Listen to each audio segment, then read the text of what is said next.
invitations for this year's South Dakota chapter of the Wildlife Society meeting.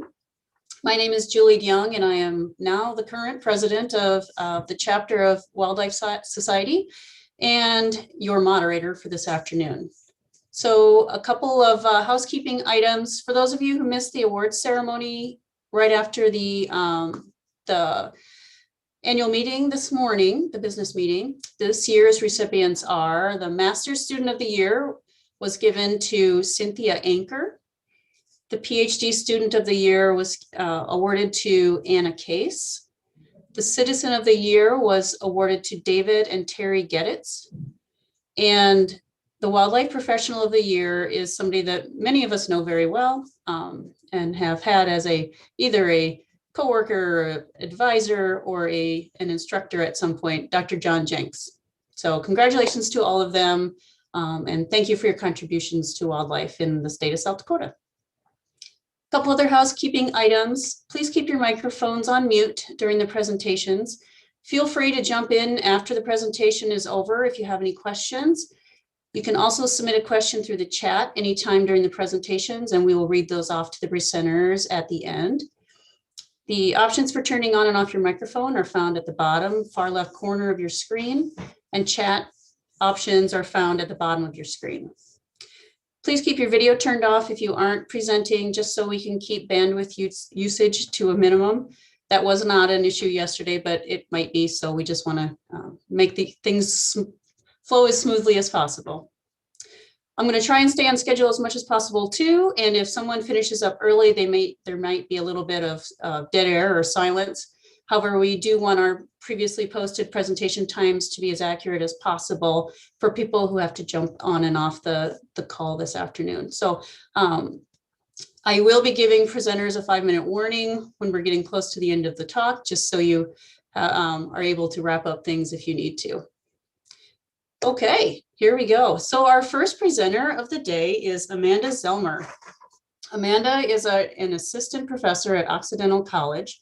Her research focuses on the utility and development of computational methods for studying spatial ecology and evolutionary processes, particularly in the context of conservation biology.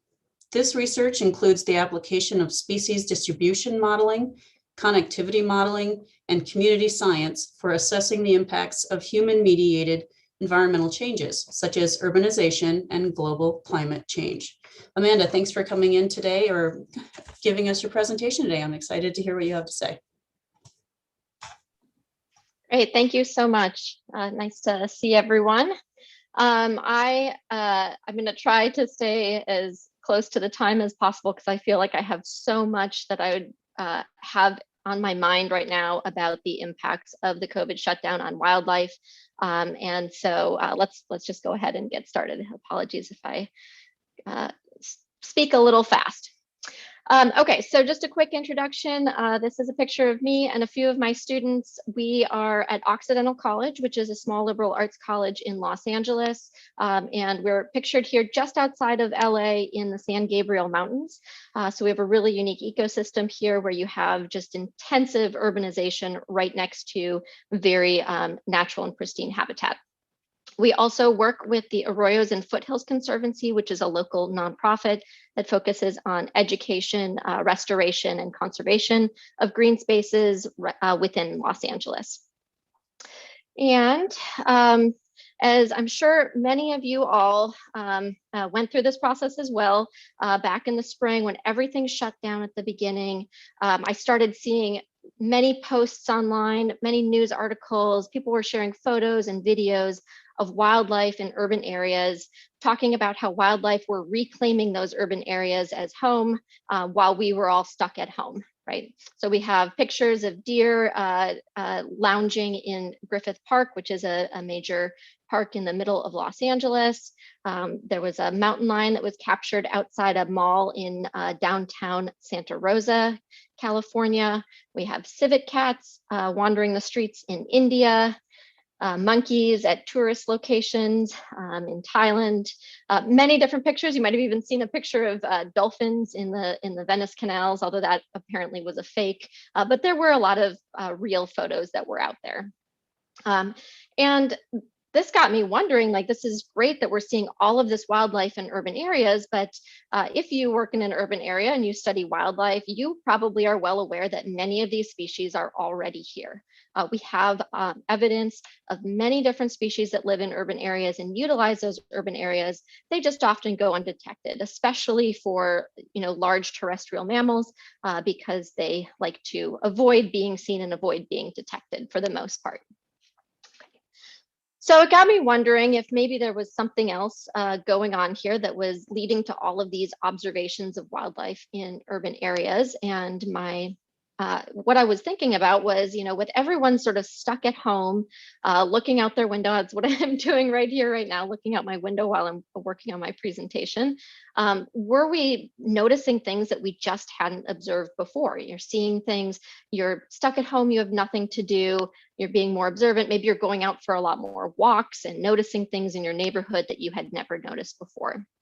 So it got me wondering if really it was that wildlife were reoccupying these urban areas during the shutdown, or what we're calling the anthropause, or if instead it was just that people were getting more interested in wildlife observations and they were spending more time observing wildlife. And I have a couple of pictures here that myself and a few of my collaborators took during the pandemic of wildlife in urban areas. So we got together and we came up with just sort of a list of different questions that we might want to address during the pandemic. So what are wildlife doing during this shutdown, this massive shift in human behavior? And also, how can we study that? Because like many of you, I was stuck at home. A lot of people had their labs shut down. They weren't able to access their research. They weren't able to access their research sites. In Los Angeles, many of the parks and trails were closed, so we couldn't even go out to some of the places where we typically do our research. And so we wanted to sort of think about, okay, how are we actually going to be able to study the impacts of this? Because this is really an unprecedented opportunity to study how wildlife respond to human activities, right? So I'm going to go through just a couple of these. I'm going to focus on the more technological ones, since I know that's the focus of today's talk. And the first is automated detection. And what is sort of coming out now is a lot more discussion of how important automated detection is. And this is really brought to light by the COVID pandemic and the shutdown, because like I mentioned before, many people were not able to go out to their field sites during this time. And so any places where research was being done at the time where automated detection was being used is going to be really one of our only opportunities to study what happened to wildlife during the shutdown, and to study that, in a before, during, and after sort of scenario for any of these studies that were already in place. Lots of different examples of this: camera trap studies, biologging studies. So for camera traps, having motion triggered camera traps that are affixed to a tree or something and picking up pictures of wildlife as they move by. There's audio moths, which pick up the soundscape and measure you could measure what animals are out there, any noise pollution, anything like that. And biologging techniques like radio collar tracking of wildlife. What we're working on at our study sites in Los Angeles is observing wildlife occupancy and wildlife movement using camera traps. So here I have a picture of one of our camera traps, which is just about 150 meters away from a major interstate that goes through Los Angeles. This is the 210, if you're familiar with the area. And at this specific camera, we saw a lot of wildlife during the shutdown. This is just a smattering of a few of the species that we saw. We had bobcats, coyotes, we had multiple different species of birds, including some species of special concern, multiple different rodents, including kangaroo rats, rabbit species, all at this one site within just a few weeks of the shutdown. You can see here we have a couple days after the initial shutdown in Los Angeles was announced, so around March 18th.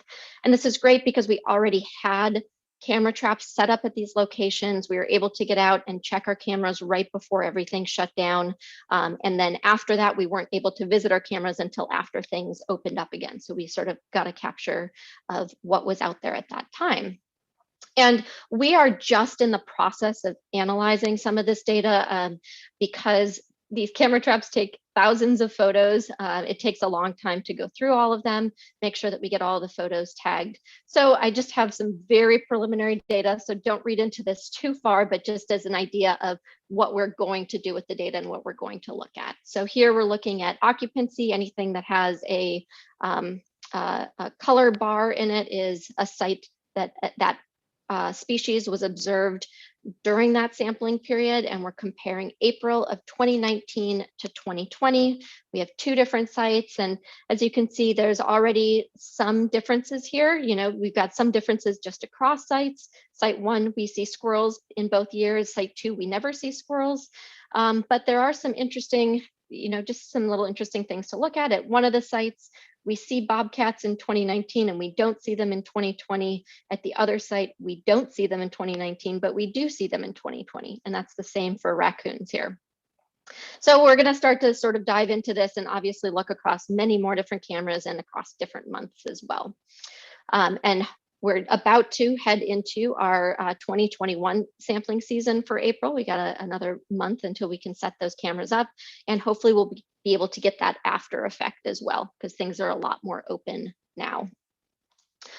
But as you can see, just from just a few of those cameras, being able to study the impacts of the shutdown at a few sites within one city is not going to be sufficient. We really need to be thinking about looking across many different cities, because when we study these large landscape scale processes, it's really hard to get the adequate replication that you need within a single city, right? So if I'm studying coyote presence or coyote occupancy in Los Angeles, and I look along this gradient of urbanization, and I typically find coyotes live, maybe in the T3, T4 zone. Maybe that's just specific to my city. Maybe that's specific to the way that Los Angeles is laid out compared to any other city, right? And so you can sort of think about this even in our camera trap transect that you have here.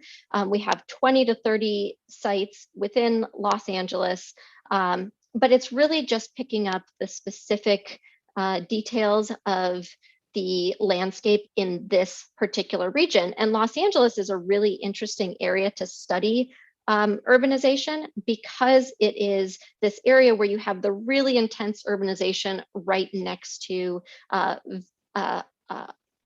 unmodified habitat, because we have these mountains that are located just right at the outskirts of the city, and it basically stops the urbanization from going up any further, because you just really wouldn't get very good development up in those areas.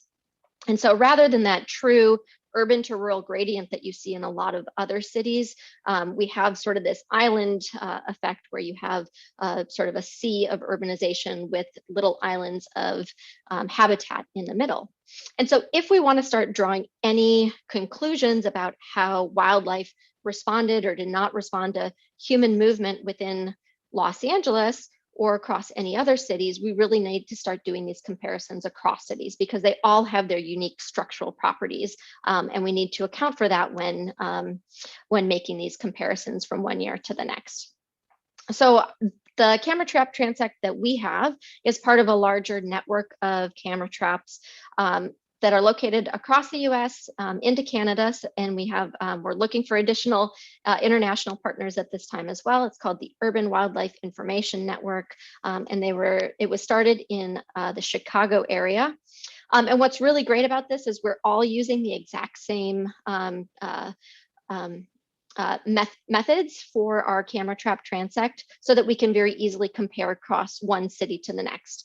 And so far, and this is all pre-COVID data, we've been able to use these camera traps to look at how wildlife respond to different landscape structures across the different cities. So looking at things like average housing density, because they might respond differently in one city versus another. And same with availability of green space. You can see rabbits respond to availability of green space, while raccoons respond to average housing density within the cities. In terms of COVID, though, one of the things that I'm really interested in looking at across these different cities is how variation in shutdown policies impacted wildlife, and in particular, shutdown policies relating to use of natural areas within the cities. So like in Los Angeles, for instance, a lot of the trails, like I mentioned before, were shut down completely. Other cities, they were not shut down. And because people had nothing to do and they were stuck at home, they actually went out into these natural areas much more. And now that the trails are back open in Los Angeles, when I go out to some of our natural areas, I am seeing so many more people enjoying those natural spaces, which is great. I'm happy that people are enjoying those natural spaces, but it also might be putting a pressure on the wildlife that is there. So I'm really interested in making comparisons across cities that had either complete shutdown policies of all the natural areas versus cities where those natural areas remained open. This is just a picture of, okay, thanks. This is just a picture of one of our parks in Los Angeles during the peak of the shutdown, right before they shut down all of the trails. I think this was, I think around Memorial Day weekend or something. You can see just lines of people going to the trails. I mean, it's not like just a few people are going to the trails. I mean, you're literally waiting in line to get onto the trails here. The nice thing about all of this, I know this has been an awful situation for everyone, but one of the great things about it is it's sparked many different collaborations, multi-city collaborations worldwide. There's the biologging initiative that Rutz and colleagues proposed last year. We have our UN collaboration, which was already in place. I know you have Roland Kays speaking in a little bit. I'm not sure if he's already on the call, but he's also leading some collaborations with comparing camera trap studies from around the world as well. So lots of really great opportunities to start making these comparisons across cities. The other thing I wanted to mention was the role of community science in studying whether or not wildlife were reoccupying cities, or if people were getting more involved in wildlife observations at this time, also known as citizen science. The great thing about community science or citizen science is that, you know, as a scientist, I can only go out to a few sites at a time. I'm really limited by the grounds that I can cover doing my research. But if we can take advantage of the millions of people that live in Los Angeles, we can actually get a lot more data, and we can get that data from urban areas where, as a scientist, I might not have access to. I can't just go walk into someone's backyard and set up a camera. I have to rely on them to give me access to that property. So I just looked at observations of a few of the main terrestrial mammals that we have in our area over the few years leading up to the shutdown and then into 2020. And you can see there's a trend from one year to the next of increasing participation on iNaturalist. So more observations each year, simply because more people are getting involved in iNaturalist, more people are joining and uploading photos. But we can start to look at questions of, okay, is the number of observations seen in 2020 higher than would be expected, rather than just that increase in number of participants? And there's some, you know, some of these species like bear observations where maybe you might start to think that possibly there are more observations, but nothing really stands out as being significantly greater than we would have expected. And in fact, a recent paper by Vardy and colleagues looked at whether or not iNaturalist observations of terrestrial mammals across many different cities in the US, whether or not those observations were greater than expected in 2020, and they found no significant, really no significant increase in the number of observations. Maybe some more observations of pumas in more urban areas than previously, but nothing really that stood out. So I'm not really sure that even there were that many more observations on iNaturalist. So it could just be that people got more excited about it during that time. A lot more to study here, way more data to dive into. This is just you know, the icing on the cake right now that people are the top of the iceberg that people are going into. Many other things to look at. How did the urban environment actually change? Did things like pollution change, noise pollution, air pollution, traffic pollution? How did things like restricted global travel and trade impact urban wildlife? We can look at if there was any effects of genetic diversity or urban evolutionary responses to the shutdown. So thinking about things like wildlife actually getting to disperse while there was less traffic on the road. And so maybe that might help with some rescue of lost genetic diversity in some of these isolated populations in urban areas, and also look at just the relationship between human and wildlife interactions. So I think I'm out of time there. Regardless of whether it was that wildlife sightings increased during the pandemic, if that was due to wildlife moving or humans being more involved and interested in wildlife sighting. Either way, that's a benefit for wildlife in urban areas, and it gives us an idea of what we might want as our goals for future wildlife presence in cities. Okay, that's all. Thank you. Thank you to everyone, and just an acknowledgement of all of the people that have helped with this research. Great, thank you, Amanda. Wonderful. Some interesting things to look forward to. We might have to have you come on next year and give us an update. If anybody wants, do you mind just sticking around a little bit? If anybody has questions, they could put them over chat for you. Is that okay?